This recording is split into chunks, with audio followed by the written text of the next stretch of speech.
லட்ச லட்சமாய் அலைக்கடலென திரண்டு வரும் திருவண்ணாமலை கோவிலில் ஒரு உயிர் கூடவா இல்லை?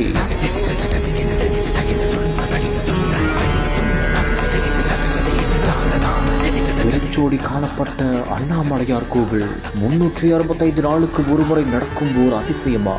3 மணி நேரம் மட்டும் ஏன் இப்படி?